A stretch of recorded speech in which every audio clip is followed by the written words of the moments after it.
This is FedWatch on Zacks.com. The Federal Open Market Committee has released another decision on interest rates. Well, the Fed has ended its sixth two-day get-together scheduled for this year by keeping its target for Fed funds in the 0 to 0.25% range. But did they give any hints in their policy statement about the future moves that they might make? For that answer now, we turn to our senior market analyst at Zacks.com, Charles Ropla. Did they? They really didn't. Well, other than that they're going to stay on the current course. Definitely when you read through the statement, it's clear we're not going to have any rate hikes this year. And they actually added some new language on here that would said longer-term inflation expectations stable. Say that 5 times fast. Right. But basically what they're saying here is they don't see any inflation threat on the horizon. And interestingly, they actually extended the purchase program for buying asset-backed securities to the first quarter of next year. So they're actually stringing that program out. Right. They're not spending any more money on it, but that program was supposed to be concluded by October, and now they're saying it's going to go on into the first quarter. So clearly, they think the pace of recovery is going to be slow, and they're in no hurry whatsoever to raise interest rates. And I think over the short term, not being in any hurry to raise interest rates is the correct decision, because what you don't want to do is cause a double-dip recession or slow the recovery, which will be weak to begin with anyway. But see, that's a two-sided coin because they've doubled their balance sheet to over $2 trillion now. And realistically speaking, how dangerous is that for inflation as the economic recovery heats up? Well, I think the risk of inflation really isn't what the Fed's done itself, but I think it's when you look elsewhere as to what's going on.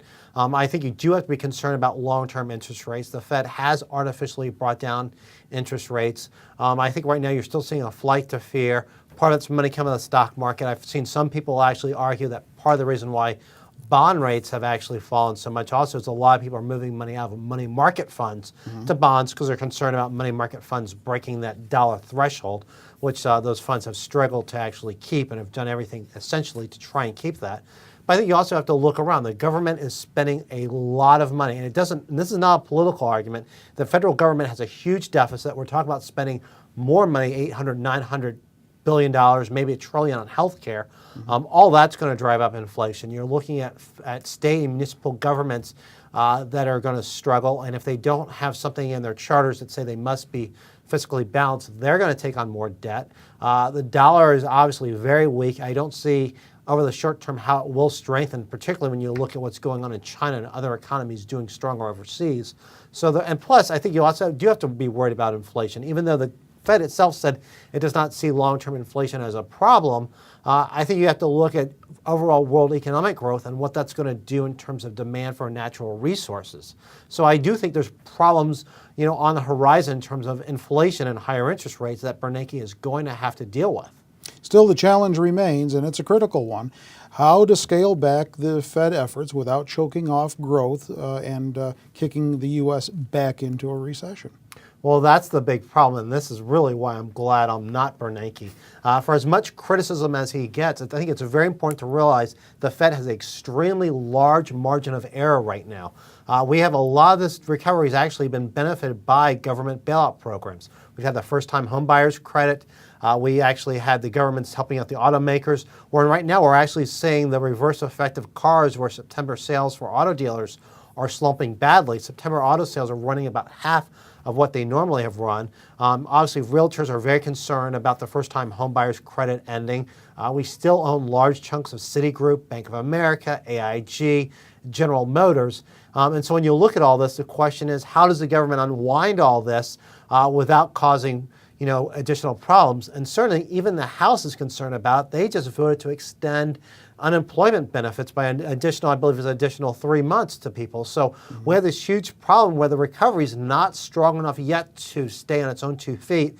And clearly when you look at what the Fed's doing and what Congress is doing and what the Obama administration is doing, it's certainly clear that no one really thinks the recovery or the economy itself is strong enough to stand on its own 2 feet without government intervention. So it's going to be a very big challenge for Bernanke to pull back all the stimulus without causing the recovery to slow down or worse yet, turn into a double dip recession. At some point they're going to have to raise rates. It's inevitable. When that happens, is it your feeling that it's going to be a rapid rise even though, it'll happen in increments.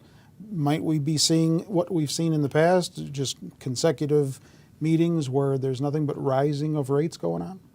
I think it's going to depend on how the recovery goes. I think initially you probably will see a few back-to-back to try and do it, but I think to try and get interest rates a little bit above their artificially low level. But I think they'll have to pace it, and I think it will really be dependent on what the pace of recovery is and how the economy reacts to those rising interest rates.